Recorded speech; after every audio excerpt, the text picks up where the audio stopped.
What are you drinking? Just water. You're drinking a cocktail or something, right? I have 57% proof gin. Okay. And it's Navy grade. It says on the bottle. It's called the Beast as in like gin. military navy, not like Yeah. color. It's from Dartmouth. Okay. And one of my weightlifters, Leah, she's down there, and she brought it up for Christmas.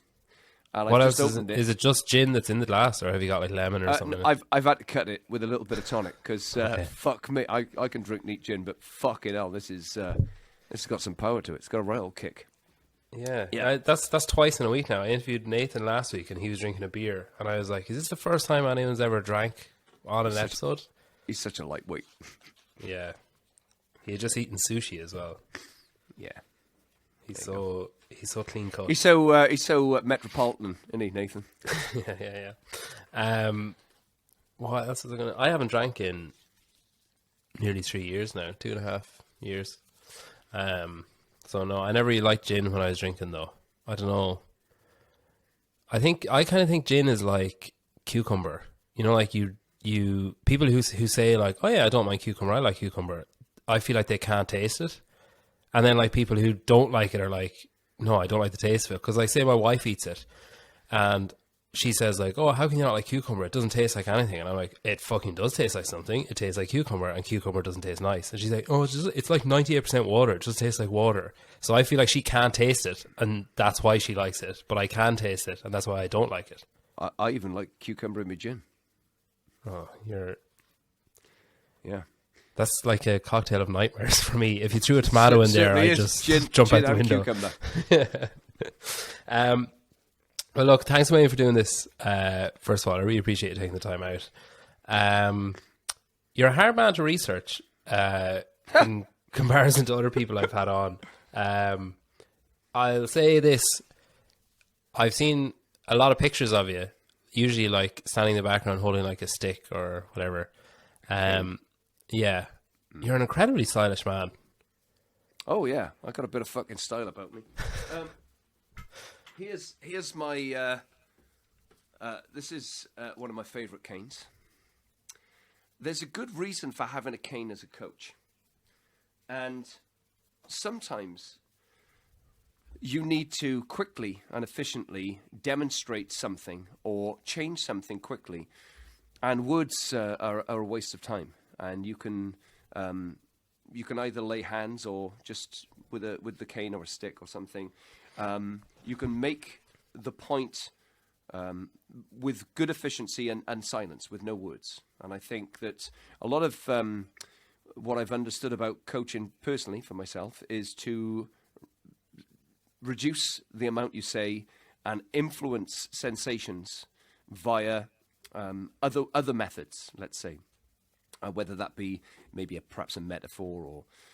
but certainly you can demonstrate things with touch and feel and be way more effective when you're coaching something because you can prod a muscle with a stick or a finger. You can ask an athlete to encourage their body to express more tension with touch. So you can put your hand on their back and ask them for more tension. You can. It's a sensory dynamic process coaching that words are really very ineffective. And what have you come up with? Because you know there's different types of learners. What have you come up with, like an oral learner, like someone who doesn't get, like, is someone who only understands through, like straighten up or, knees out or whatever, in comparison to someone who like would learn better by being manipulated into the right position or whatever? Well, so if you have somebody who likes to listen to what is said, let's say they want information. Give me the information. I think that is something that they perhaps feel they need, in their conscious mind. Their body's still going to have to feel something. And it is my experience that when somebody could perhaps watch something, I'm very visual, I like to see things, And words don't. My wife's a yoga teacher, and if ever she was to describe a position, I'm like, just show me the position. Okay, I'll do that. The person who likes the information still needs hands. You still need the senses. You still need the touch. So you can have the words and the touch. And in time, I feel like my philosophy is about independent lifting. You know, you must be independent as a lifter. It's your lift. And so it's for you to feel your lift. The answers are not with me. I'm a guide here. I'm going to assist you in a way that that creates sensation. And you're the influence of your own sensations. And if you like to write things down or if you like to hear things, so be it. But the sensation still needs to be created from within yourself and the way you connect the conscious mind into the moving parts of your system. And I think that when you train athletes for long periods of time, you sort of run out of things to say, right? My longest athlete has been with me for nearly 11 years. We don't say much. What's there to say? You know, we're doing snatch, clean and jerk. Like, there's nothing to say after 12 years, 11 years, 10 years, 5 years. You know, and I think perhaps coaches can get used to speaking, and they may feel that their words are influential because one day they'll say something and an athlete is successful after their wise words, as it were, and then they fail the next one, or they are less, you know, it's less efficient, let's say. And words are the first stage of learning as a coach, let's put it that way. And as you get more experience, you learn how to express differently and how to communicate in a way that is effective for that learner. So the main thing is how they're feeling, and then how they're warming up, and what is the focus of today or this cycle. We have a focus, we have a fixed place that we agree upon, again, depending on the experience of the athlete. And we're working through that particular focus at that particular time. So this is weightlifting for me. And we know what our objective is. It's snatch, clean and jerk to maximum in competition. Along the way, we have to do all of the training in order for us to snatch, clean and jerk in competition to maximum. And that takes many years to maturate as a athlete, as a lifter. And the process is the process. I'm not in a rush.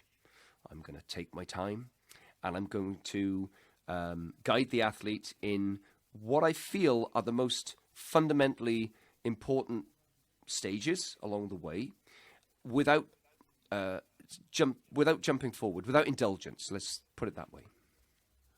Yeah. Do you think that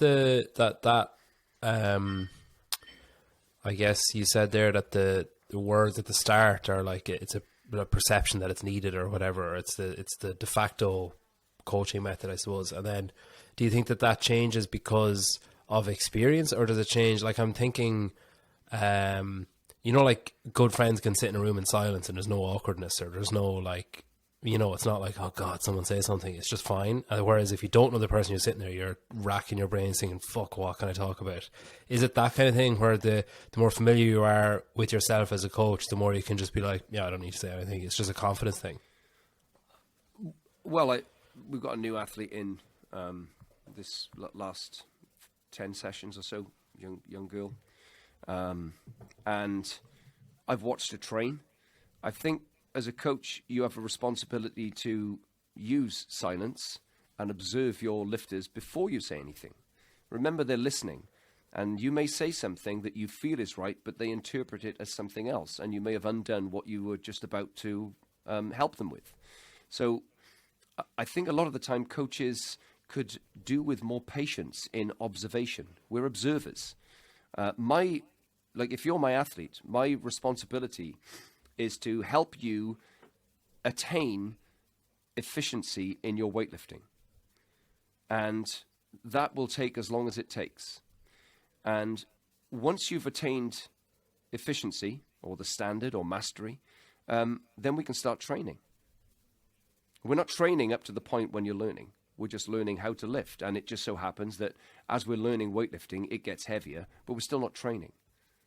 And I think there are demarcation points along the way when you become an athlete who can demonstrate mastery, that you're going to reach the stages of development. And each stage of development takes you towards training. So think of it this way.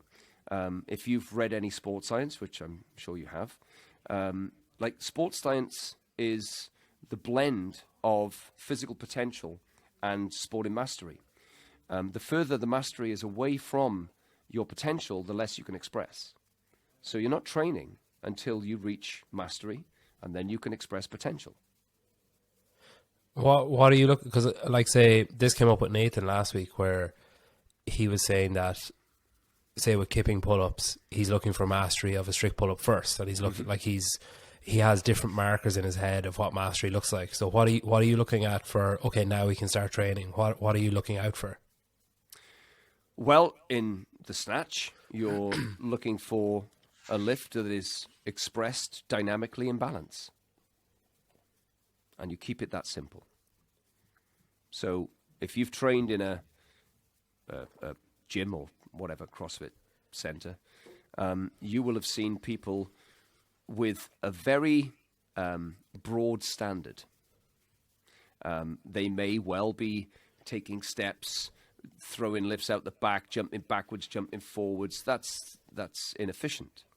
So the first thing is to lift dynamically in balance. And when you can do that, when you can lift consistently through every percentage range from whatever you start with, 50, 60%, and work your way through into 70%, 80%, 85%, 90%, you're then saying to yourself as a coach, how does this lifter express themselves under more stress or load? And does the efficiency change from 50 kilos to 100 kilos? And if it does, why does it change? And what's the reason it's changing? Because it evidently isn't technical at that stage, is it? Because if you can be technically proficient at 50 and yet you're expressing inefficiency at 100, then it's a different reason. It's not because you don't know the technique. It's because there is another reason, whether it be strength, mechanical or structural, that is affecting your display at a higher percentage. And that's, think of it like a chess game. Every time you move a piece, there's an alternate move that can be offered you. And you're either strengthening your position or you've just weakened your position. You're attacking or defending. And coaching over a multi-year process is very much like that. You're always, like the bar's going to win. Always, right? You won't defy gravity. It's impossible. So you're looking to assist your lifters, athletes, to get to their maximum potential with the most efficiency. And if you're efficient, you're not compensating, or you're compensating way less.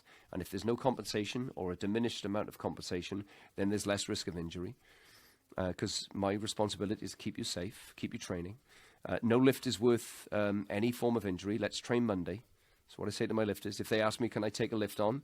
I'll say you can take the lift on, but make sure you train Monday. No lift is worth the risk. And I think you'll see people, athletes will be driven by whatever it is, ego or whatever, excitement. And we're there to manage that. You can be excited and you can have a session where you gun for it, but that cannot be every session. We have to do the work. We have to learn the craft, learn the skills.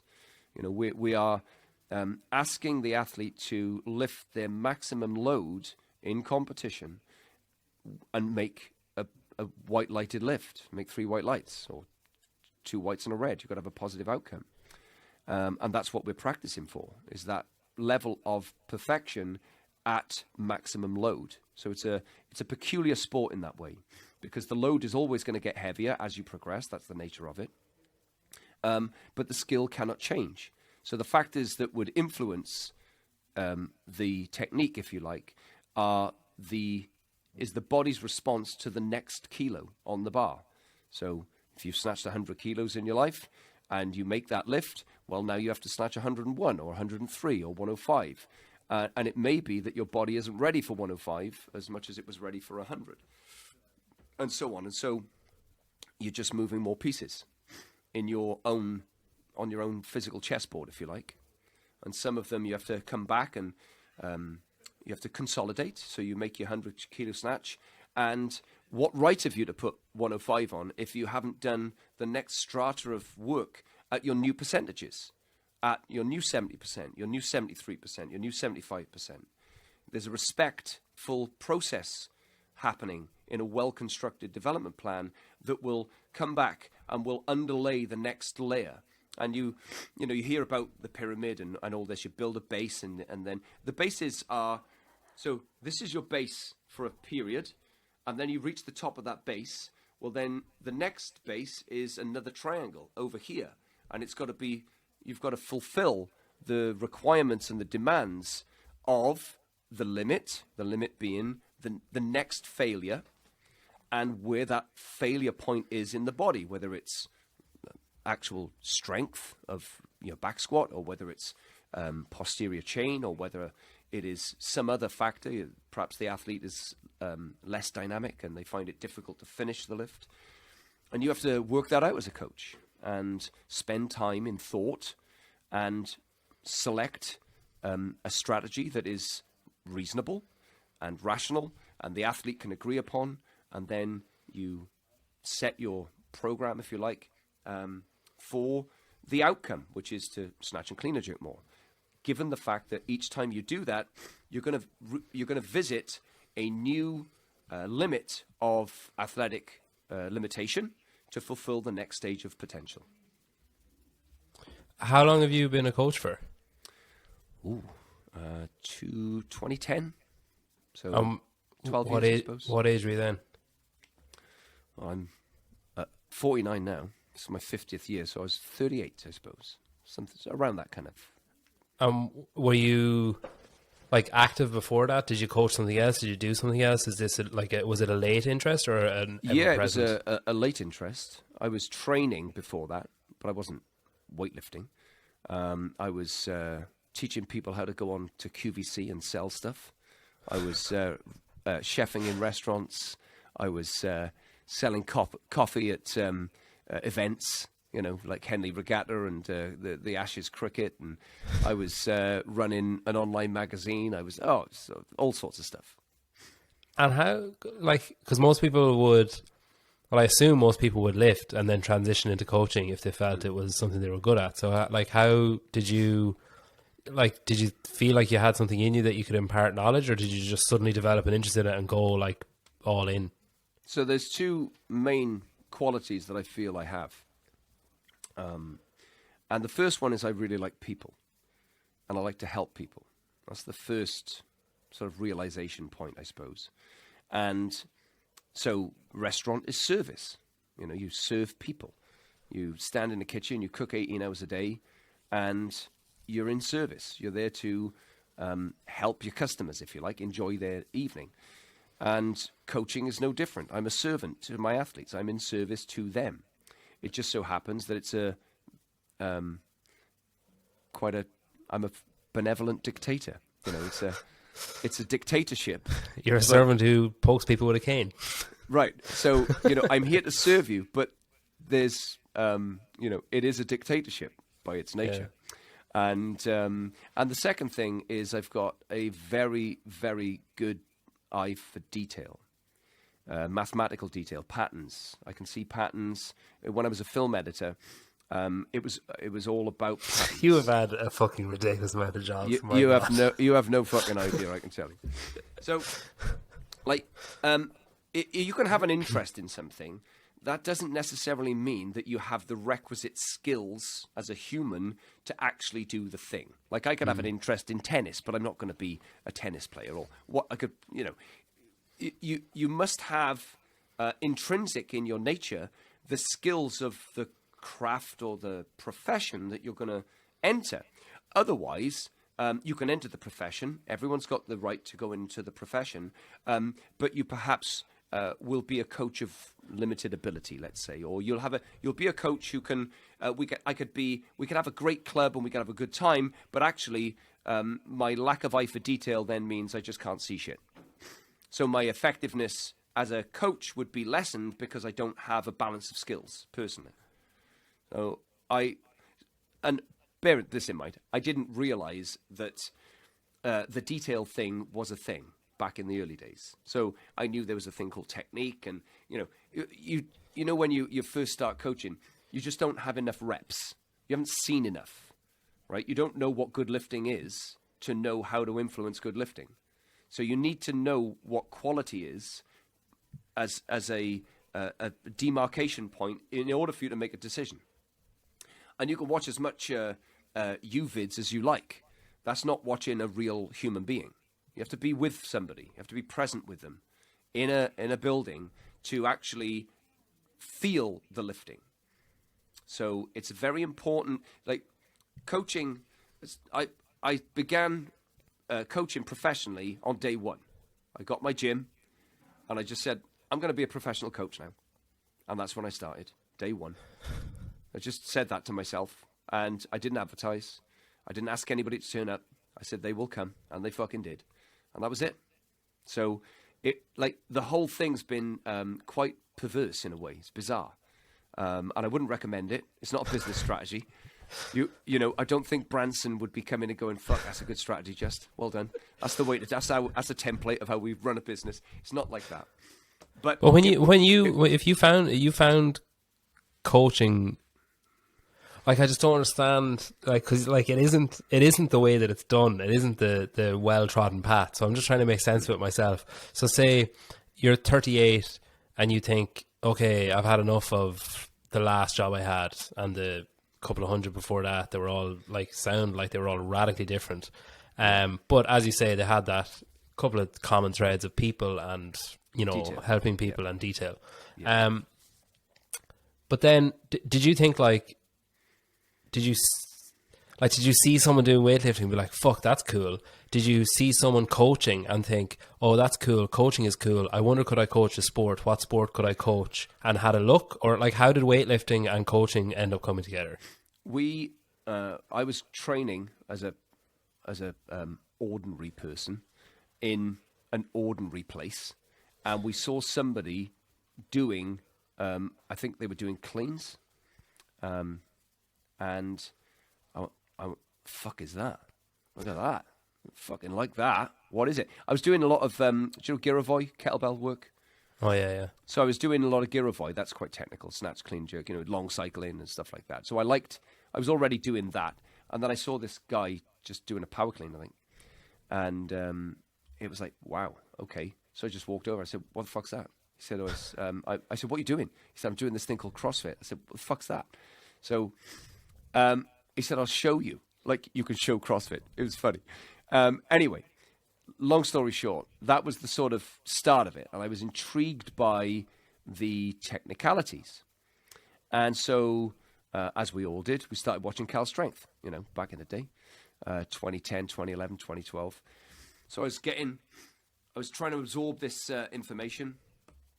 And in my training group, as ordinary people do, they go, what should we do today?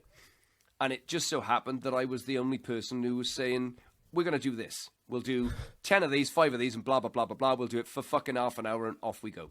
And everyone said, yeah, great. And so I've been a leader for all my life. So leadership and responsibility have been things that are, I'm comfortable taking responsibility. So I would take responsibility of most of the situations I find myself in, irrespective of where I find myself. And that leadership, which is comfortable for me, my eye for detail, and the fact that I really enjoy people's energy, then the universe did me a favor, Peter. Virgin Gym decided that they didn't want people doing weightlifting in their place. And they were very unreasonable, I felt. Anyway, I said, right, fuck it. I'll get my own place. So I decided to look for a garage. Just thought, fuck it, we'll just rent a little garage, and I think there were 4 of us. We'll all train there.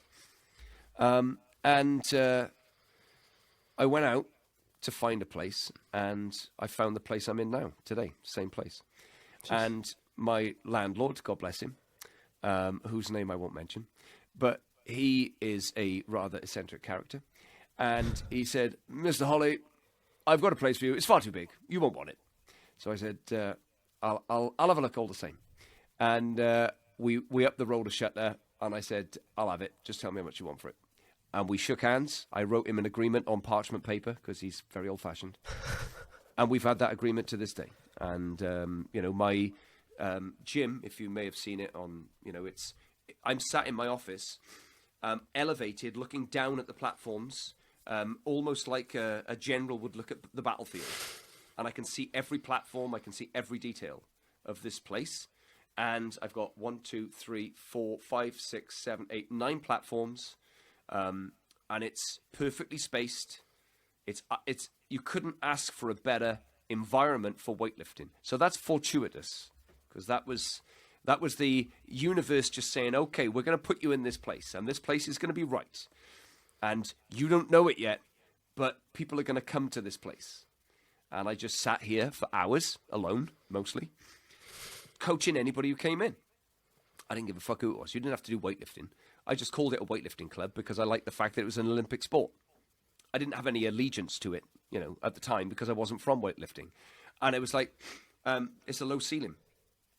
So you couldn't do CrossFit here, and it was like, well, we can't do CrossFit, so I'll just do weightlifting. And it just, one thing led to another. And I started to coach people from the community, and all of a sudden there's a weightlifting club. And back in 2012, I think there were only 4 or 5 registered weightlifting clubs in Wales, so there wasn't many.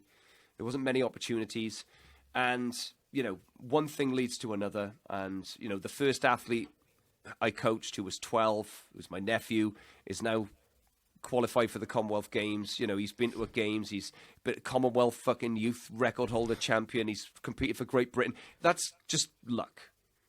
You don't know when a kid's 12. So there's a few strands to coaching in my world anyway. Firstly, are you the kind of person who can keep a relationship for a decade? Because it's going to take you a decade to get the best out of somebody or more. And if you can't keep a relationship, you're fucked. Right? You're never going to have developed somebody from the beginning to maybe the midpoint in their career or the end. So that's a really important point of coaching, is to build healthy relationships. Otherwise, your experience is going to be 2 years. You may be a coach of 20 years, but you haven't kept a fucking athlete for more than 2 years, so you don't know how to develop somebody for 3 years because you've only done fucking 2 years. Right? So can you be somebody who can develop someone for a long period of time? And then can you be somebody who can take a child of 12 and mature them into a senior championship lifter? Well, I did. It's like, and you've got to have evidence. Do you see what I'm saying?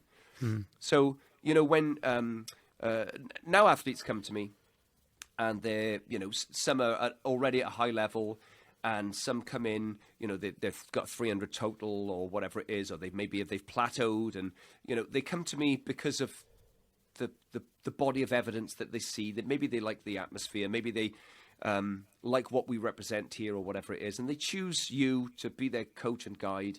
But in the early days, of course, that wasn't the case. You have to coach everyone, from rugby players to cyclists to hockey players to weightlifters to CrossFitters who just want to focus on weightlifting to, mothers and fathers and just fucking coach. Get your eyes used to the body moving, because the body moving is no different fundamentally. You're coaching athletes. So you go back to that kipping pull-up demonstration of Nathan's. Now, I know of the kipping pull-up, but I could tell you if it was well structured. Because you should be able to identify a good athletic shape as a coach. You should be able to see the common themes of athleticism from a runner, a jumper, a lifter, whatever demonstration, whatever the output is, there are common things that every athlete should and must have. And so when you're early on and you specialize as a coach too early, you've missed the opportunity of coaching somebody who perhaps is, 40 years old and is stiff and has never trained before. Like, love that one. You're going to learn a lot. Love the one who's, 22 years old and has got, all this pliability, but they have no strength. Learn how to develop strength in somebody who's got positions, but just doesn't have any capacity. And somebody who may be really strong, but they don't have any positions. And you have to, spend time adapting that frame into something that's really, going to be physically demanding for them, in a mobility sense, in a mechanical, structural sense. So, did you pick up like qualifications on the way then, or did you, before you opened your gym, were you like, okay, I need to do some courses, I need to, because obviously you need pages on the wall to get insured and stuff like that. You do your baller, you do British weightlifting. I did my level 1 and 2. I was lucky to do I think it was the last level 2 that Cyril Martin did back in 2012 or 13, I think. So I did a level 2 with Cyril. I did my level 1 with Kazim Punjabi, who's now coaching India. And what else is there in weightlifting? There's no weightlifting exam. And, dare I say it, weightlifting has a very sparse coaching development arena. There's not much coaching development goes on. So there's no level 3, or there may be now, but there wasn't. And there's no level 4. There's no pathway for a coach. So it's very much a, it historically has been, you've been a weightlifter who's been coached by a coach who was a weightlifter, and so you're now going to be a coach. That is the or has been the archetypal framework of any athlete's experience as a weightlifter, is that you're going to get an ex-lifter. Okay, great. Well, I wasn't. I did lifting and I competed. My last competition, I won a bronze at the European Masters in Bangor, 2015, I think. But I wasn't a weightlifter. I wasn't from the sport. But so it's like, you firstly got to get into weightlifting, and have you done a weightlifting competition, Peter? No, nobody wants to see that. All right. So I've seen them. I'm aware of how they operate and stuff. So if you're inexperienced in weightlifting, and you go to a weightlifting competition, there is a historical. You're on your own. Snobbery. People are used to seeing the same faces. Yeah.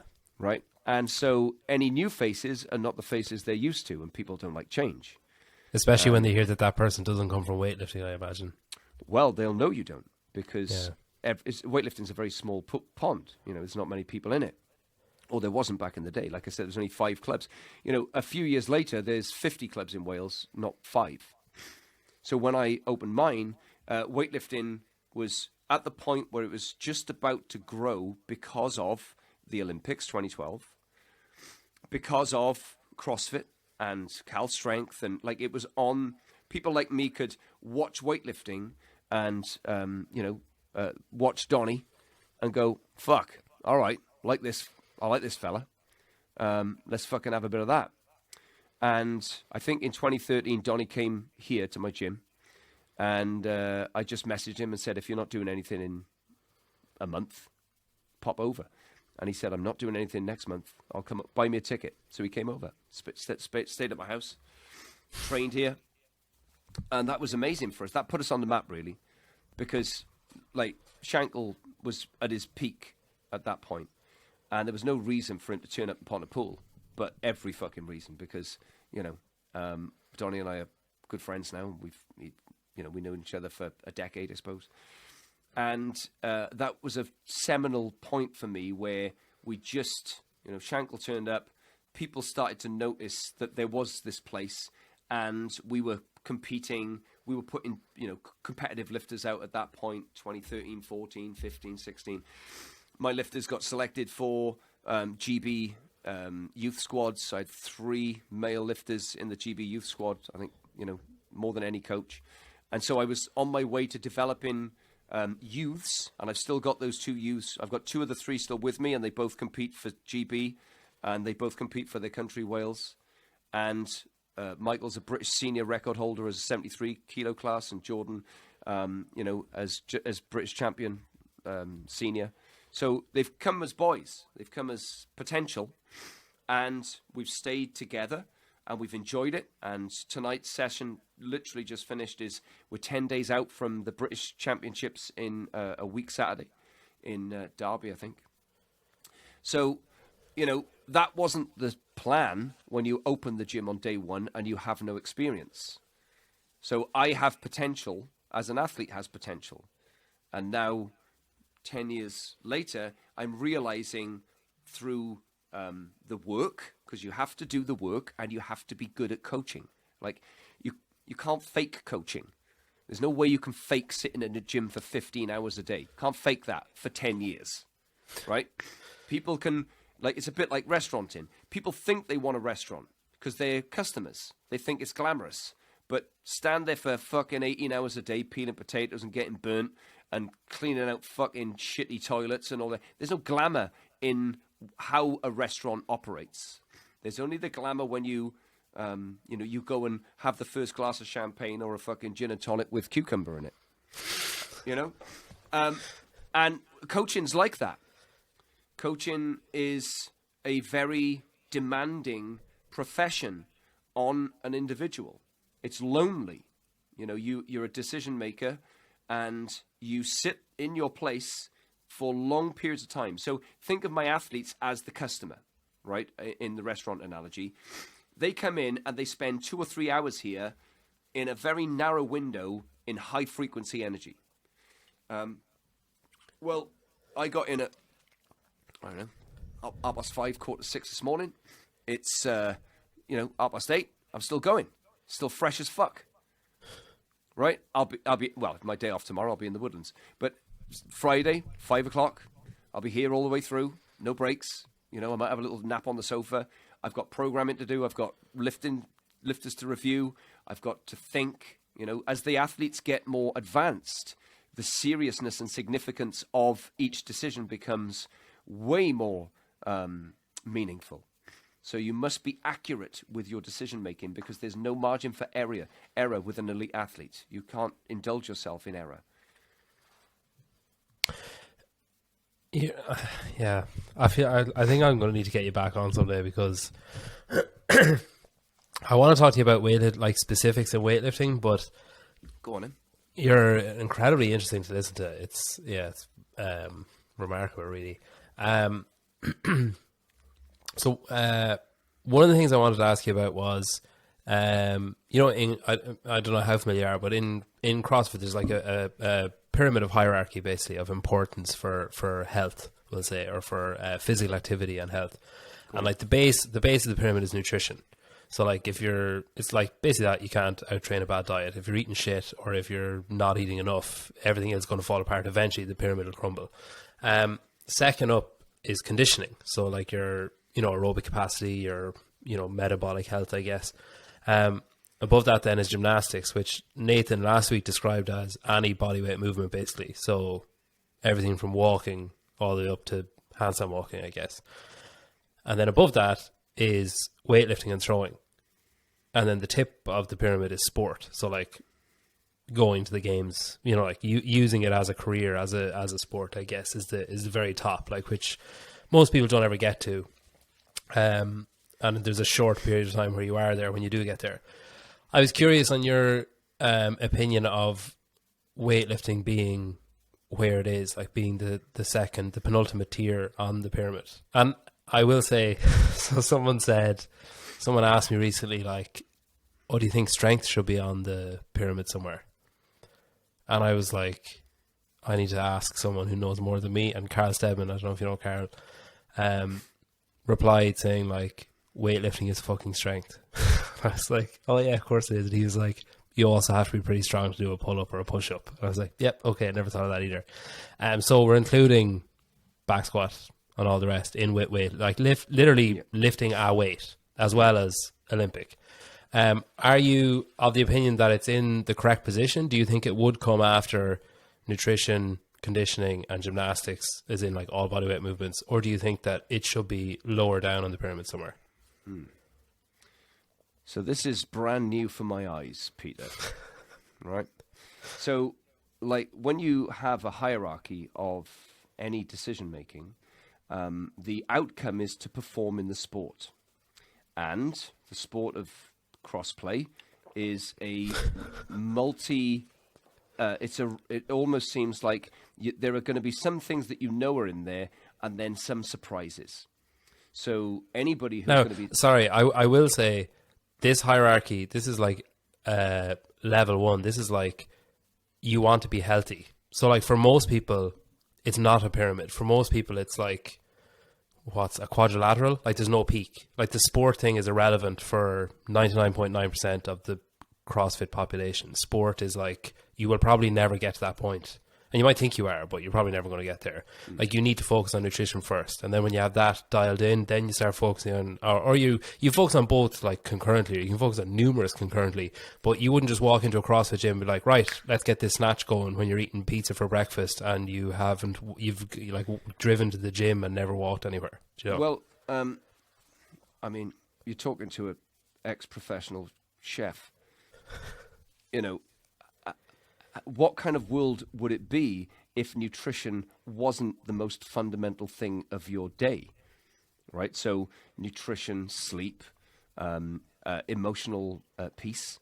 You know, if you're stressed in life, don't give a fuck how good your organic fucking sprouts are, you're still stressed. You know, no amount of conditioning is going to de-stress your stress. And so, you know, there are other stratas at play, let's put it that way. But let's stick to the conditioning, the nutrition, conditioning, gymnastics, and such.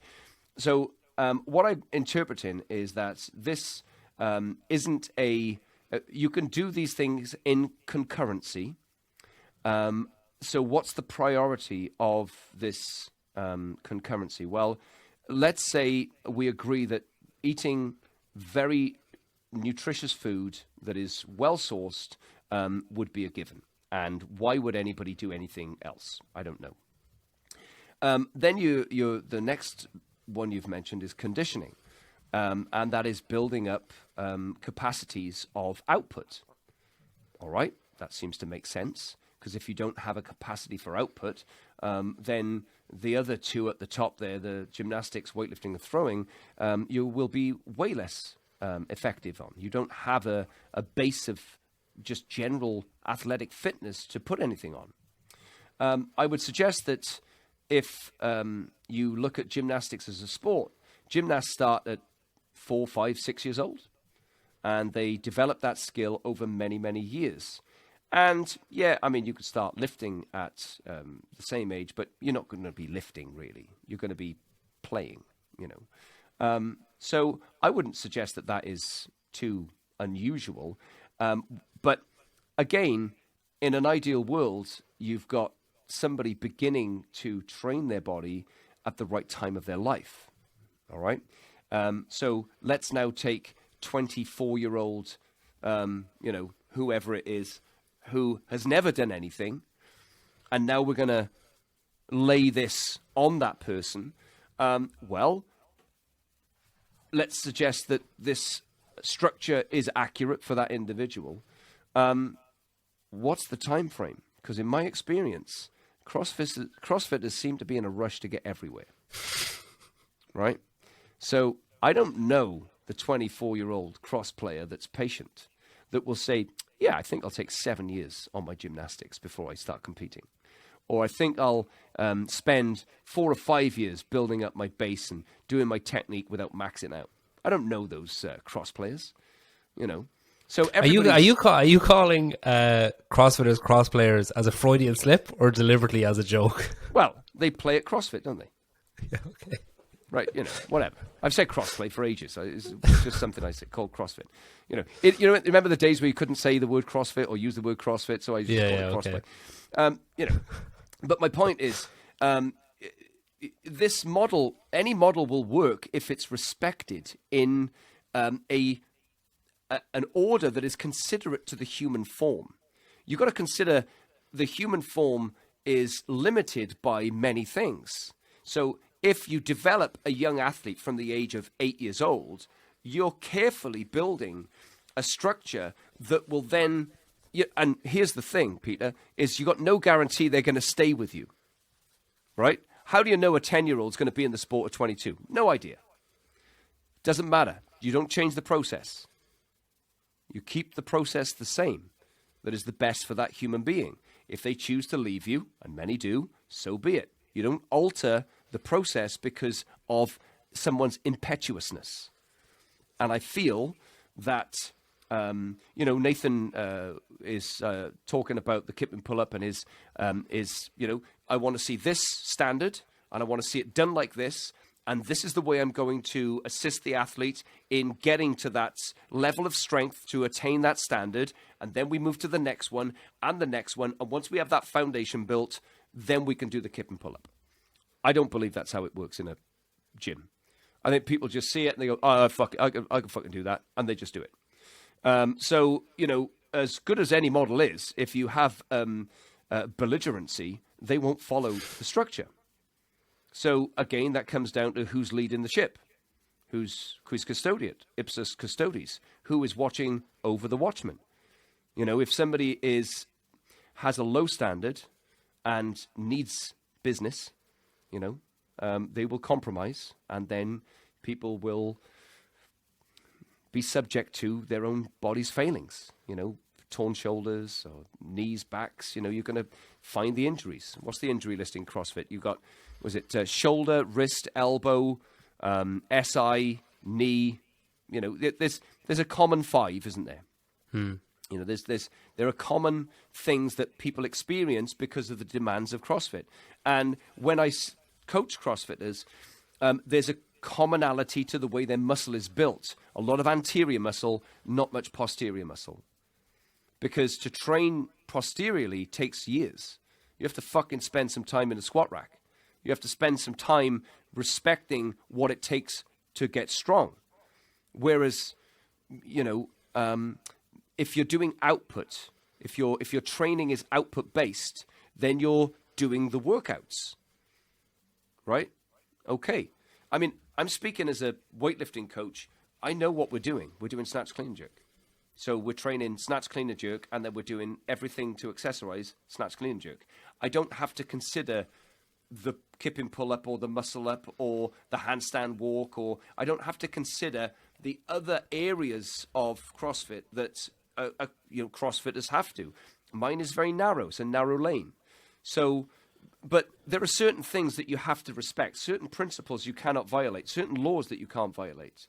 And if your impetuosity leads you down the road of violating those principles or those laws, well, there'll be an outcome. And the outcome, unfortunately, is people's bodies. They end up having the same injury over and over again, or they plateau and they don't improve, and then they get disheartened, and then they leave something that they really enjoyed, and that's really unfortunate. You mentioned at the start there that weightlifting has improved visibility, I guess, or like frequency in the number of gyms and stuff like that are around because of, I guess, in the UK and Great Britain, because of the London Olympics, and then I'm sure the same is true of other countries that have hosted the Olympics, and then just the ability to watch the Olympics has probably gotten easier, which I suppose won't really have a positive impact on weightlifting anymore for a while anyway. But you also mentioned CrossFit as bringing, shining a light on weightlifting and making it more mainstream. Well, if CrossFit is considered mainstream, but you know what I mean. Yeah.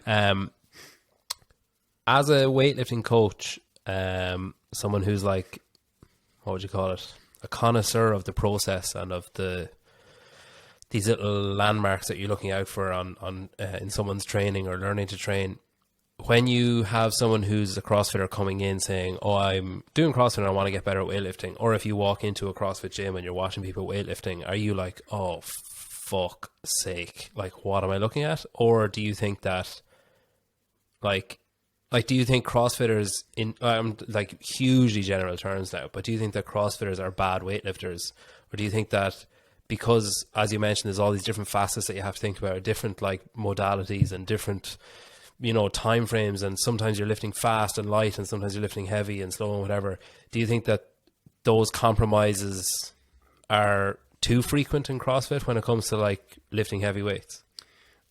The first thing I'll say is I think CrossFit was responsible for like 80% of the growth of weightlifting. I think it was the fast. It wasn't London 2012. It was we all got excited, and it was in, you know, this country. I think so. Okay, that's wonderful. And we had British representatives because we're the home nation. All right, back in those days.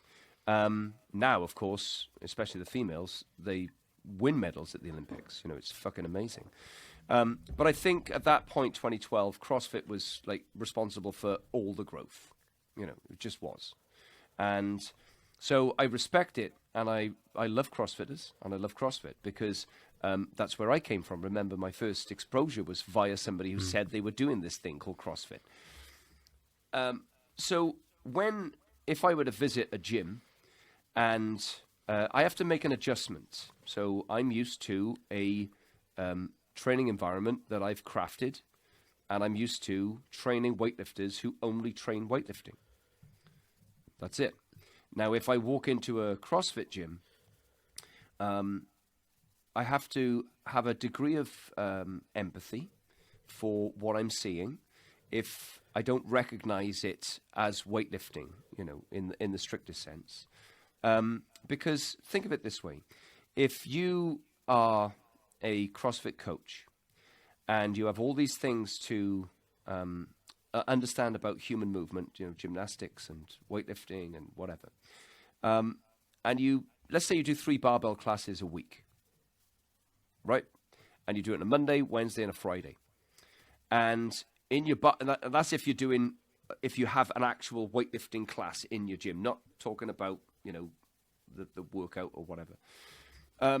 Well, let's say you get 15 people in the class.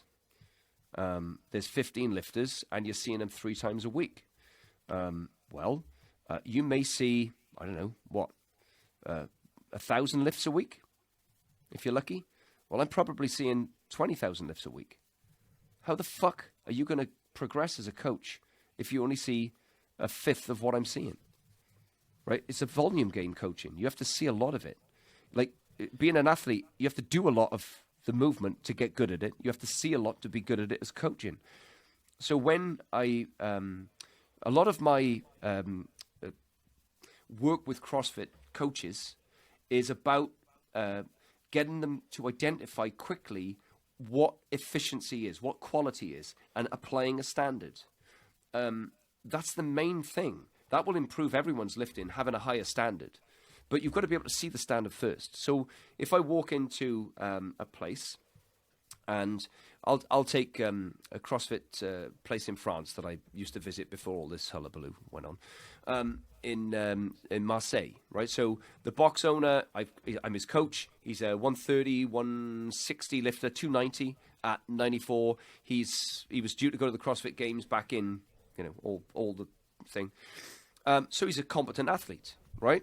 And he's got a gym, and in his gym, he likes his gym to be known as a weightlifting gym in his region, right? So he likes to develop weightlifters, and he's got a big CrossFit thing, and he's a CrossFit competitor. And I go in there, and I watch the lifting, and it takes me some time to adjust. So I've got to be gentle, you know. What benefit would it be to just go in with my, you know, French cane and start, you know, wielding it like everyone's doing something wrong? They're not doing anything wrong. They're trying their fucking hardest. So I'm there to help them. I like helping people. That's the reason I got in there.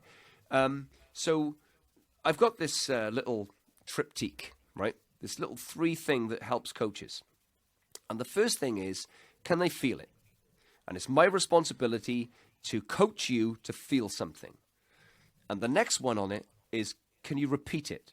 And that's my responsibility too, is to help you to repeat the quality of the movement over and over and over again. And the third part of that triptych is responsibility. Well, that's yours. Because once I know you can feel it and you can repeat it, you are now responsible for fucking doing it. And if you don't fucking do it, and I know you can feel it and I know you can repeat it, go and look in the fucking mirror. There you go. It's pretty straightforward. Yeah, I like that. As a weightlifting coach, then, if you walk into a CrossFit gym, what's the most pleasing thing you could see as you walk in? Is it just maximal effort? Is that like the best thing you could see? No. I mean ticking that responsibility box, as in that kind of effort. I don't mean like maxing out your lifts. I mean like I'm giving my best effort here. That's what I mean by maximum effort. Sorry. I think the most pleasing thing is to see patterns of repetition that are identical. That's beautiful to see. You know, like we're striving for that. And I presume every CrossFit athlete who trains seriously, you know, is striving for the same thing. They're striving for, you know, each rep to be the same for maximum efficiency.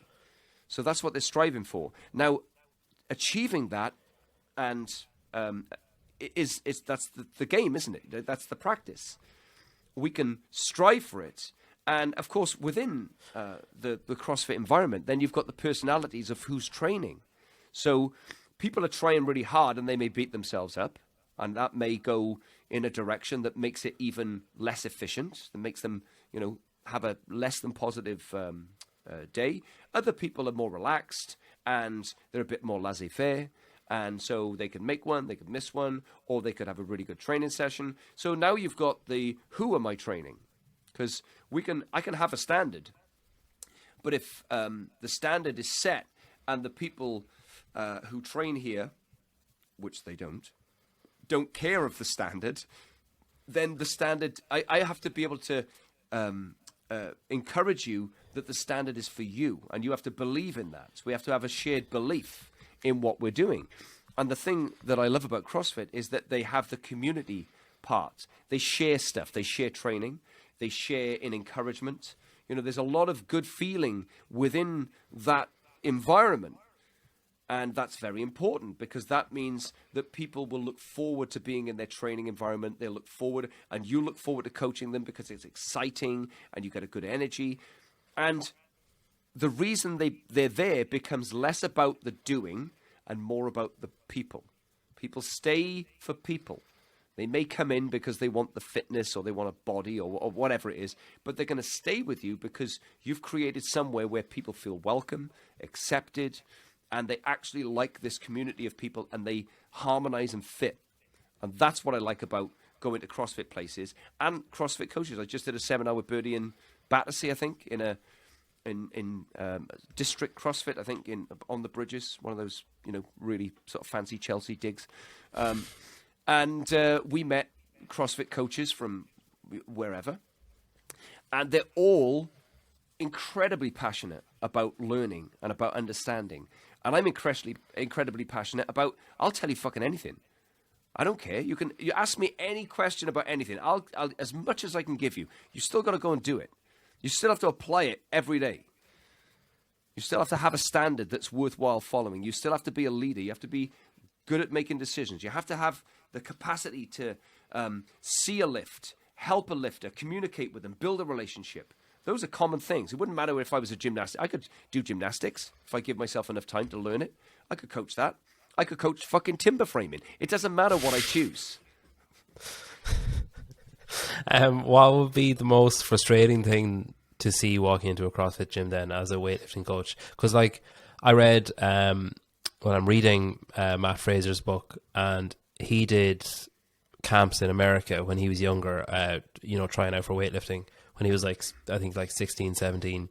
And he said the biggest surprise he got when he got there was that he wasn't handed a barbell. He was handed like a stick, and he spent weeks with a stick, and then he got a training bar and he spent weeks with a training bar, and he was, at the time he was like, fuck this, like this is embarrassing and this isn't like what I suppose. But then those things that you mentioned, he started feeling, and he was like, oh God, this actually, I'm in a different position than I was in, like when I'm using a bar. And then it, you know, he graduated on to the next stage and the next stage. So is that something that you find frustrating when you walk into a CrossFit gym, and like, because you kind of alluded to it earlier on, that those stages are maybe being rushed through because everyone's in a rush? I don't get frustrated about anything. So we did this seminar on Sunday, and so we would set some parameters. So Birdie would say, right, you're going to get the athletes to do whatever. And then we were observing the coaches and how they would communicate and all the rest of it. And they could choose how they got there, and we were observing what their choices were, because that's important.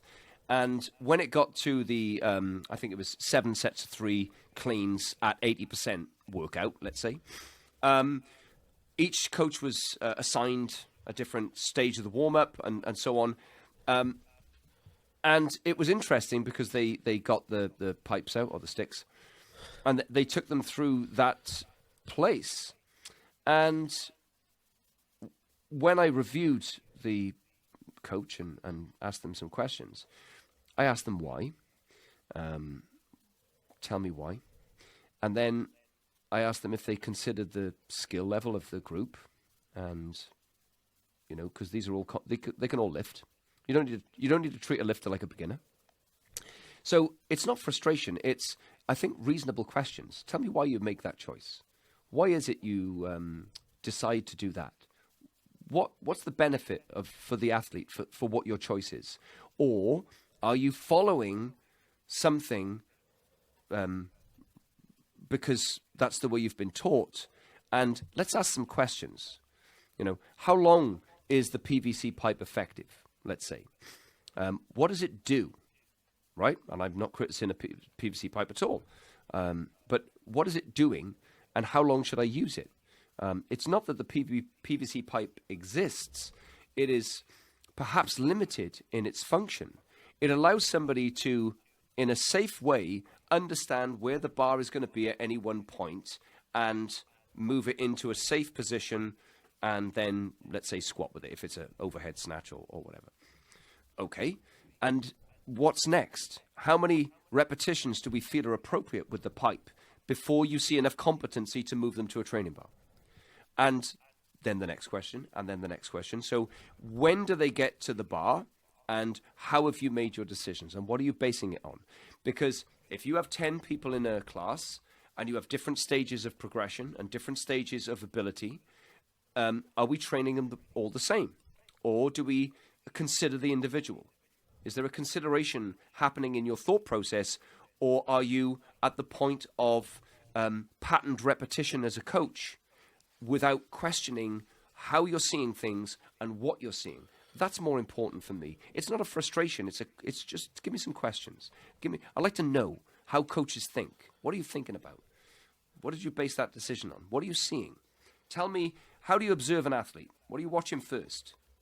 You know, are you watching, how many times do you hear the person say, finish your pull, or whatever they say, right? Got to get taller. What does that mean? Do you think the athlete's not trying to finish their pull? Okay, what's the start of the lift like? What's their contact point? How are their feet on the floor? Are they in balance? Did they breathe properly? Do they have stillness before they lift? Do they have good tension? You know, is the lift smooth? Does it contain all these elements before they get to the finish? Because the finish is an outcome of the product of the start. And if your start position is compromised in any way, or out of balance, or you haven't breathed properly, or there's a lack of tension, then how are you going to get it back? You can't get it back. So, you know, when there can be, you know, differences in styles, of course there can. But every coach should be happy to take a question and be proud of their choice. I make this decision because of this reason. And I find sometimes that coaches get a little bit shy, or they perhaps are unused to thinking strategically independently, right? So they're well practiced in drilling, but once the drills end, what's next? How are you going to make a choice? How are you going to make a decision? What are you basing that on? And let's discuss that. Because there's many ways. I coach reverse chain. I go from the top down. Some coaches go from the bottom up. I'm sure they're as successful as I am, or more so maybe. It doesn't make any difference where you start from.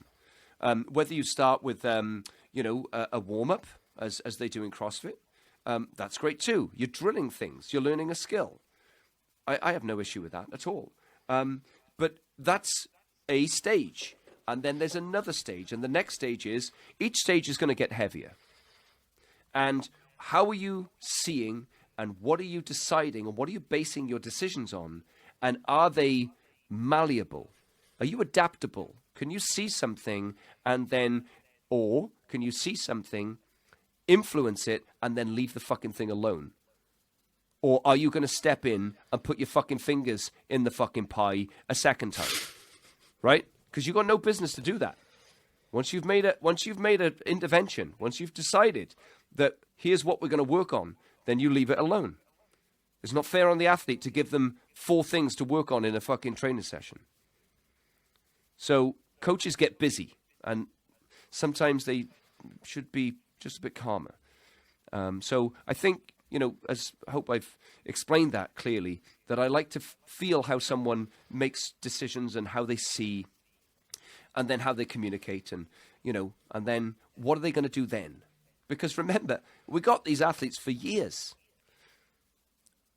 Years. You're going to be with them. You're going to teach them how to snatch, or again, I'll come back to my initial point, like teaching you how to snatch efficiently is stage 1.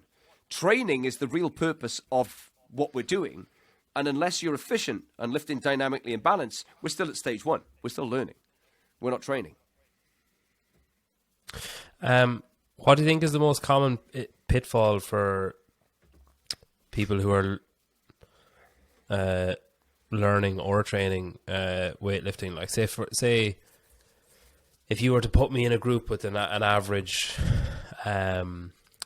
group of, we'll call us athletes, and you got us all to perform a snatch, and you haven't had eyes on this before, and you're just like, there's all different walks. There's people who've been doing CrossFit for years. There's people who've been strength training for years. There's people who've like just walked in off the gym. Is there like a commonality that you can see, like, okay, they haven't done this before, or they're newish to it, or maybe they do it once a week, or maybe maybe they're one of that group that do it 3 times a week or whatever. Is there a thing where you can say, without being presumptuous, you could still say, like, okay, they're probably lacking in this area, or they're probably going to do this? Is there things that like spike up straight away? Let's say there's 2. There's a lack of back strength, and there's asymmetry in feet positions. So explain the second one first there. Explain asymmetry in feet positions. So I've never seen you snatch. So if you dynamically lift and you receive it, are your feet in parallel? Or are they asymmetry landing? So are they landing like this? Or are they landing absolutely at the same angles? So the most common thing is you'll see one foot turn out more than the other, or one back, one forward. You'll see that a lot. Extension, receive. Okay? That's very common. So that asymmetry post extension is very common. And really, the people don't work their posterior chain enough. And what's the cause of the asymmetry? Is that a body awareness thing, or is that like a dominant foot? Or well, okay, now you've opened a bigger pot. It's like, so if you think about the all of the elements that create extension, you've got signal pathways. Your brain has to do that. You have your natural dominance from one side to the next. You've got the history of your training. So let's say, for example, you've been a javelin thrower. And when you throw that javelin, you plant your front foot, and your trailing leg internally rotates every single time. And your body has said, when we've thrown, that's extension for you, right? You've extended through the hips, and you've created an internal rotation on the training leg. And then you come to go weightlifting. Well, your body's still going to internally rotate on that leg because it's doing extension. It doesn't know it's a snatch. So the reasons why somebody would be asymmetrically landing are multifaceted. Many reasons why. Yeah. You can't cue that out. Oh, could you just do that, please? Land with your feet symmetrical.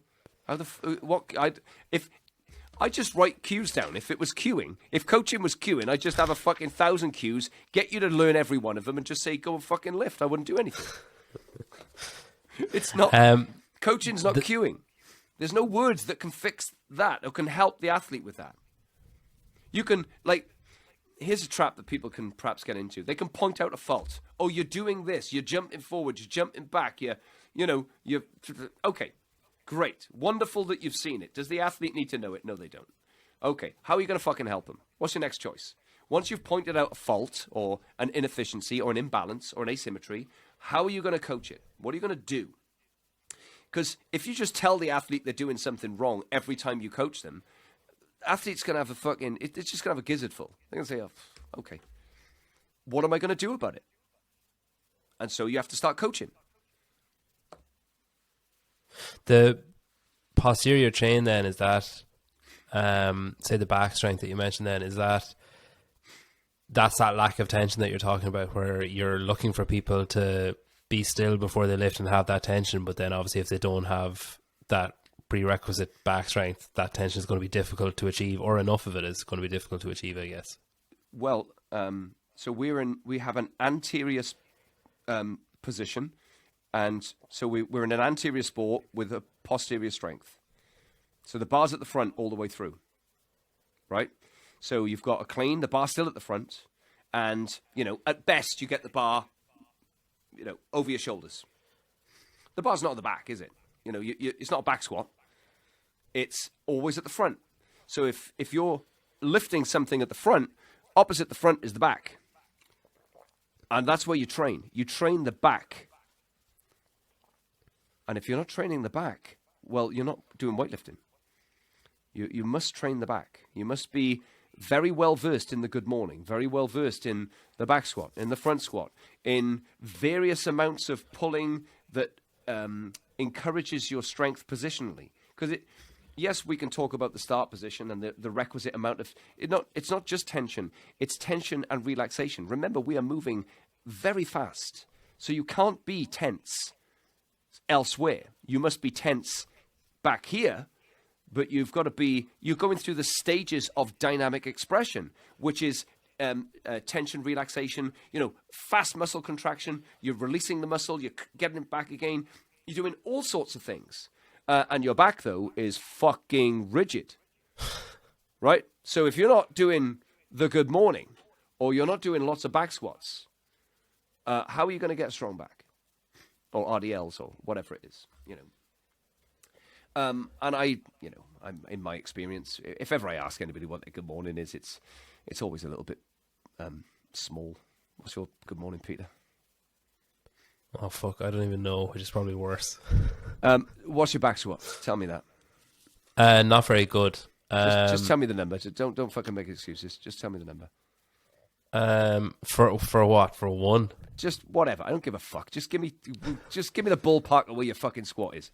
I think I did. I'm trying to think. Hang on, I can actually get it on Sugar What. Hang on. Jesus Christ. You don't know your numbers. Come on. No. I did 110 for 3. Right. So let's say 120 for 1. Okay, yeah, that sounds about right. Okay, so let's say you can back squat 120. Great. Yeah. So there's your back squat at 120. Well, by the very nature of your unknowingness of the good morning, one might suggest that it may have been practiced once or twice, but it's not a staple of your training. Oh no, I'd say I've probably done like 50 kilos a few times. Right. Like over the last 5 years, a few times. Yeah. So frequency is a very important principle of training strength. So the more we do something, the better we get at it. And so again, when we come back to, what are common? Well, common is a lack of frequency, because there's so much for you all to do. So we come back to that nutrition, conditioning, gymnastics, weightlifting, and someone said, well, weightlifting is strength. Weightlifting requires strength. It requires many elements. And strength takes a number of years to develop. And of course, you don't look like you're. It looks like all your testosterone's been given to you many years ago. I'll be generous. So you're not getting any more testosterone than you've got. So, when I train a 15-year-old and they're banging out all the fucking growth hormone, you can get them fucking strong. Why? Because nature's giving them a lot of opportunity, and they're training a high frequency of, squats, pulls, and whatever it is. I don't need to snatch and clean and jerk them heavy. I just need to keep the skill, in the bag, really. We're just keeping the skill there. But once I've seen their back squat go from 150 to 180 at 16, 17, they're going to snatch more. They're going to clean and jerk more. They've got efficiency. So now we're training. I got one kid, young Liam, who came here at 14. I think he was 57 kilos. I asked him his body weight yesterday, 89 kilos, right? So that fucker, he's 17 now. In 3 years, he's put on 30 kilos of mass, right? He's got a 180 plus back squat. He's got a ton 30 clean. I don't know what his front squat is. Probably we haven't tested it in a while, right? But we've got him strong. And his lifting, he's a very efficient lifter, beautiful lifter. And do I coach any technique? Nope. I don't coach any technique with him. I get him strong and I get him in balance. He already knows how to lift. He sort of knew how to lift when he came in. There were a few things that were opportunities, I call them. So there were a few opportunities that we could focus on, but they were mainly strength. He would start a lift and he would lose a little tension in the lat, the serratus. He would just not know how to set his body properly. Get the cane out, beat him a few times. They soon fucking learn. And once you help him with that, even if it is a little violent, they begin to understand how to set their body. And so what we're having now is a 14-year-old who's now 17, 3 years later, who's a ton 80. He'll be at 200 soon. By the time he's 18, he'll be 200. By the time he's 20, 220. Well, how can he not snatch 130, 140 and clean and jerk 170? It's impossible. So I don't really worry about the lifts. I get them stronger. And I use nature to get them stronger. And I make sure that I'm paying attention to his inefficiencies, because bearing in mind, he wasn't as tall, at 14 as now he is at 17. So I've had to account for bone growth, for a difference in his biomechanics. That'll affect his technique. There are so many permutations. So if you're in a one-dimensional thought process when you're coaching, you have to get out of that. You have to look at everything that you're seeing and be dynamic and be patient and learn to be quiet. Observe. Something that I feel like Instagram has promoted a lot is like big lifts and impressive lifts, and like people share their whatever 130 clean and jerk. They don't share their technique work at 50% or whatever generally. If you were to advise, say, the average, like, again, we're kind of, I suppose I'm kind of coming from where I'm coming from and focusing more, or I'm thinking more of like average CrossFit gym goers rather than someone who's going in and snatching and clean and jerking, like doing 2 sessions a day, 5 days a week or whatever, of just that. I'm thinking of, someone who goes to the gym for an hour a day, or someone who goes to the gym maybe twice a day. What percentages is most of the work done when it comes to weightlifting? Like, obviously strength training is different because you're building that foundation and you're making it wider, your base wider, whatever. But like with clean and jerk and with snatch, is there a point in most people going above, say, like 75% or whatever, or do you think that most people should stay below that and work on the technique, and then if that's good enough, as you say with Liam, it'll carry over? I think this carries for any skill that you're learning, and the back squat's a skill, a deadlift is a skill, a press is a skill. They're all skills, and what you're looking for is the amount of efficiency you have. It's not the percentage, because let's say I answer this question. I say, well, I think 70% is optimal for technical work. Well, what if your 70% is a fucking shower of shit? You got no right to put 70% on the board. And listen, you know, God bless you, but you're probably snatching 60 and clean and jerking like fucking 85 or 90 kilos with the 120 back squat. So you got no right to have a fucking percentage, sunshine. You just put some weight on the bar, like 40 kilos, and you fucking nail it. And then you add a couple of kilos, and then you add a couple of kilos. And you ask yourself, is the quality of my lifting the same each time I increase a load? Because, respectfully, Peter, you know, if you're back squatting 120, you're not strong enough to have a percentage. Yeah. Percentage training doesn't matter to you. Remember what I said earlier. You're not training yet. You're learning how to get strong, and you're learning how to do the skill of snatch, clean, and jerk. Forget a percentage. There's no point in thinking about an optimal percentage when what does it even mean?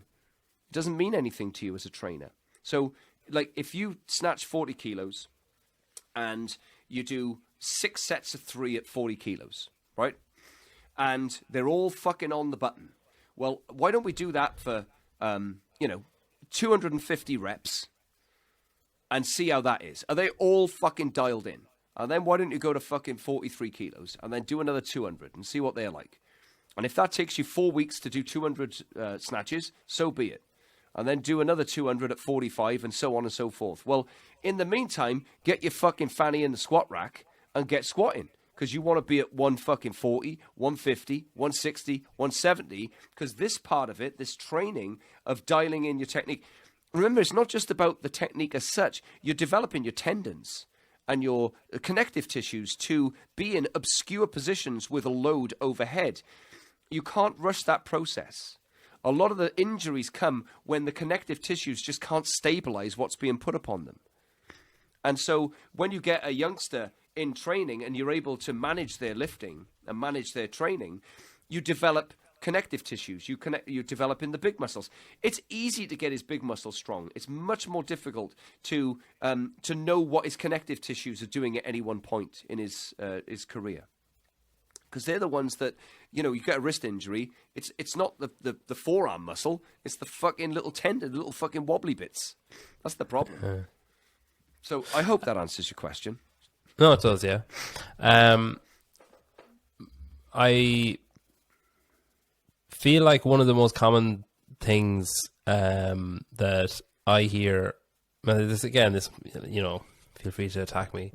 And I'm not going to attack you, Peter. And my body composition and my weightlifting numbers.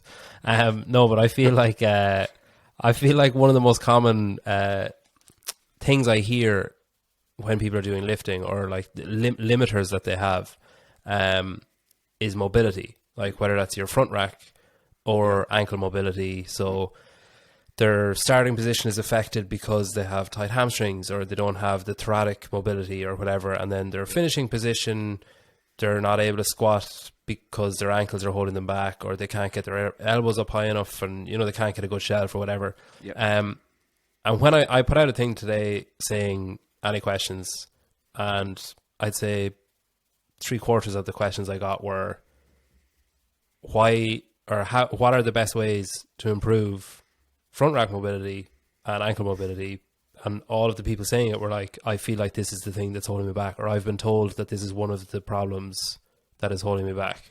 And I know, again, this comes back to coaching of why hasn't the coach said you need to do this, and this. Okay, forget the coach a second. Let's just say you've got 100 people, and they've all got a limited front rack, and they've got tight ankles. And we're going to now ask the question, well, how do we improve the front rack and ankle range of motion, or overhead stability, or whatever it is? Well, you improve it by not exceeding the demands of where your body can go. You don't give it too much. You be very patient with it. So if, let's say, for example, your start position was affected by your tight hamstrings, well, I'd put you on risers. I'd put you on a couple of plates. I wouldn't get you snatching from the floor, because I would know that's inefficient, and I would be training deliberately a compensation pattern. Well, that doesn't even make sense. I want you in the most efficient position for your body at this time. Remember, I got you for 10 years. I'm not in a fucking rush. So it may be a limit today, but in a couple of years, it's not going to be a limit. And if you're thinking short term, like how can I improve it tomorrow? Well, you need to broaden the amount of time you need to spend in the squat rack. and doing weightlifting and lengthen it out. Because I can promise you now, there's not a lifter that I've met who hasn't trained for 3 to 5 years who doesn't have, a front rack. I mean, I laugh. My heavy guys, like, they can't front rack. There's got to be like fucking 1040 on the bar before it sits on their shoulders. Like, that's just, you get big, you get in weightlifting, like, that's just but, ordinarily for, ordinary folk, that won't be an issue. But the point being is that let's say you've done bodybuilding or you've come from a different sport, and you then try and do weightlifting, and you've got thoracic tightness, and you've got incredibly well-developed pectorals, and you've got beautiful fucking mass shoulders, but you're fucking like this. Well, you have to be patient and spend some time in the most efficient position you can get. When people try to force themselves below parallel, I don't do that. I don't force anybody anywhere, right? You must have, because again, I would know that I'm pushing you into a shape that is now going to create damage. I'm not doing that. I would never do that. So if you have a limit, I'm going to work to the limit and then just a little bit beyond it. And then I'm going to be patient. Because remember, if you were to hang a skeleton without any muscles, that skeleton will just fucking hang perfect. And then if you put the muscles of your life experience on that one by one, you're going to watch that skeleton frame, your frame, fucking be like this. It's not going to hang perfect because you've got a fucking tight SI over here, and you've got an adductor that is non-functioning, and you've got a fucking left glute that doesn't fucking externally rotate. Your fucking skeleton frame's going to be all over the shop. And then you want to come in and do 15 minutes of some mobility drill and think you're going to now be perfectly symmetrical. It doesn't work like that. It takes years to get that point. You know when you see an ex-female gymnast go into a weightlifting place or club, and they just have all the positions. It's just, yeah, great, brilliant. It's not like that for most people. It's just not like that. And, the females seem to have a much easier time with mobility than males, but they also have a much more challenging time at building strength. So, there's twos and fros. Anybody who has a limited front rack, there's no reason why your shoulder shouldn't externally rotate enough to have a good front rack. So if it doesn't externally rotate, a lot of people work here, well, when their shoulder is like that, and they don't spend the time rotating the shoulder out, well, you have to look at what are the muscles that produce external rotation, and what are the ones that produce internal rotation, and how do I strengthen and lengthen those muscles? And if you spoke to Birdie, he's a professional at lengthening and strengthening muscles. Isometrics, you do good proprioception. You've got to stress the muscle to lengthen the muscle, right? And it's not about doing stretching or mobility as such. You've got to put the muscle under stress, but you've got to be very sensible with that stress. You can't be reckless. And God bless people, but they can be a little bit like they're going to force the thing. They're going to fucking lacrosse ball the fuck out of their shoulder until the thing gives way and fucking, it's just unrealistic for your body to adapt that quickly, to these. And, nature didn't design us to front rack a weightlifting bar or to put a fucking weightlifting bar overhead in a snatch position. It's not natural to the human form. Right? Natural to the human form is fucking carrying a log or a stone or some water. That's natural to the human beast, if you like. Whereas weightlifting is abnormal. Why? Because the bar is perfectly straight. It's in symmetry. And you're not in symmetry. Neither am I. Nobody is. And so the game, really, is that how can I be the most symmetrical knowing that I am asymmetric? And how patient will I be with my body? Because it's your body, everybody. You've got to be gentle on it. People throttle their bodies. They place those high demands on it. And as you said earlier, maybe they feed it with food that is less than good for it. Yeah. One thing I do, maybe this is stupid then, considering all that, but if I know I'm front squatting a low number, you don't need to pry into that. But if I know I'm front squatting or planning on doing squat cleans or whatever, I'll back squat my warm up set, Yeah, good but strategy. with a front rack. So I'll have my elbows as far forward as I can That'll do. during the first, and then I swap over. I find that's good. Remember what I just said. You've got to stress the muscles to lengthen them. All right, so Yeah. you're putting that muscle under tension. It's having a bit of stress. You're getting blood through your body. I used to have to, my old body, I had to back squat before every training session. I'd back squat first, and then I'd snatch clean jerk. That's just the way I like to warm up. Like, your warm up is individual to you, but at least understand what's effective for you. Is it effective? Does it work? If putting the bar on the back with a couple of straps helps your front rack, fucking great. Do it. My lot spend lots of different time doing different various bits and bobs that I might stand and sort of raise an eyebrow at, but I don't give a fuck. All I care about is snatch, clean, and jerk. I don't care how they get in there, if the listeners have asked a specific question about mobility and I'm sort of giving you non-specific answers because there isn't one, but I'm telling you the theme is that your body is under a lot of tension and your joint is limited because of that tension. And you cannot force it into these perfectly symmetrical places where it has never existed. Especially if you haven't done snatch, clean and jerk for a few years. Like, you have to be fair on the body. I can't just nip out to my gym and say, well, I think I'll just do muscle ups tomorrow. It's just unrealistic. My body wouldn't be able to do it. Or, it would be like saying, well, join my wife for yoga and get into a lotus position. You'd be like, what's the stretch to do the lotus position? Like, it could take you 7 years to get a lotus position. Yeah. You don't know. Like, we're sat down on chairs. My hip flexors are shortening every second we're here. And at some point I've got to be kind to my body and compensate for whatever I've done to it today, isn't it? Like, I better have my celery juice tomorrow after my fucking gin, and so on and so forth. You've got to be fair to your body, and I feel that it's, if your output, let's get to the output, let's get to the what, let's get to the doing, let's get to fucking heavy, let's get to whatever it is. Your body doesn't really give a fuck about it. It'll listen to you, right? Your body will say, okay, if you want output, I'll give you output. But the quality of that output is going to be this, because I can't do that position. And then when you ask it to say, well, I want the quality and I want the output, it says, well, if you want this quality, I can't lift as heavy, right? So it limits you. So you can drive it, but the quality may be low. And when you listen to it, the quality increases and you have to bring down the loading. You have no choice.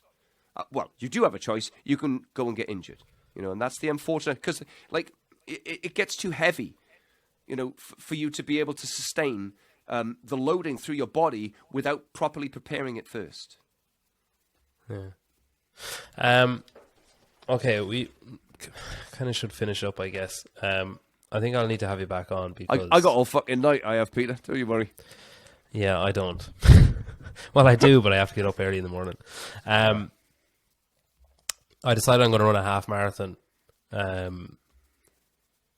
because I don't really know why. I think just to kind of see if I can, because I hate running. So I was like, fuck it, I'll do it and see if I can enjoy running. Right. But I have to run, so I have to run in the morning because I know I won't do it if I leave it till nighttime. And then I've got 2 kids, so like one of them gets up I have to get her up if she's not up by 7 so that I'm not late for work. And then the other one's like a more babyish baby, so he's just like on the tit all the time.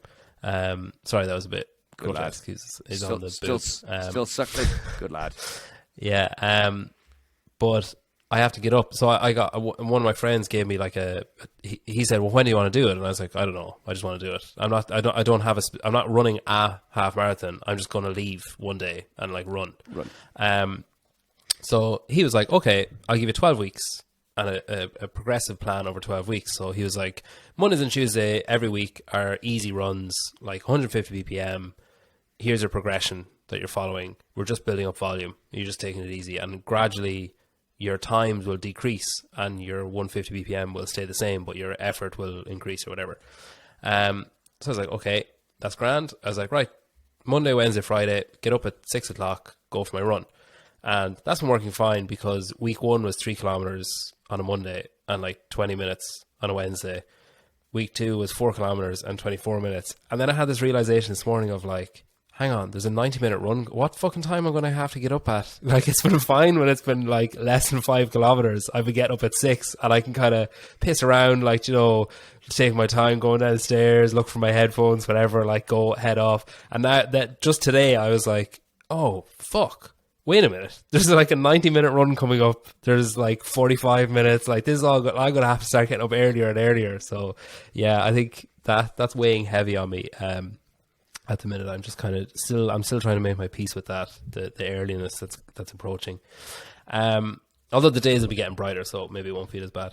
Lovely. So we'll finish up with a quick fire. So these are just personal preference, whichever you prefer. So snatch or clean and jerk? Clean jerk. Always. Clean and jerk wins the comp. Snatches don't. Squat or power? What do you mean? Would you rather do a squat snatch or a power snatch, or a squat clean or a power clean? In weightlifting, they're called snatches or power snatches, and cleans or power cleans.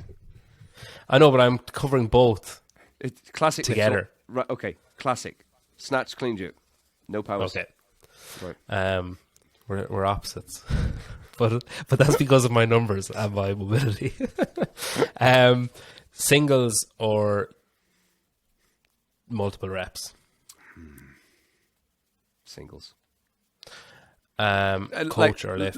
Wait. This isn't my philosophy of training a weightlifter. You know, this is just your own personal preference. Oh yeah, like when the lifts get heavy, like you want to see heavy singles all the time. Yeah. Coach or lift? Coach. Okay. Well, look, I really appreciate you taking the time out. I think you're a fascinating man to listen to. Thank you. And you've got an infectious passion. Just for people and for coaching, I think it's remarkable. And it's quite clear to me why Nathan has sidled up to you the way he has. Sidled? Sidled? I know, I was actually really happy with that verb. Wow. You hear that, Nathan? You're a fucking sidler. Yeah. Look, I appreciate you taking the time out. It's been great to talk to you. I'll Thank you, definitely be reaching out again, because I think there's a lot of untapped minds there in the midst of what we were talking about there. I got fucking loads to say, don't you worry.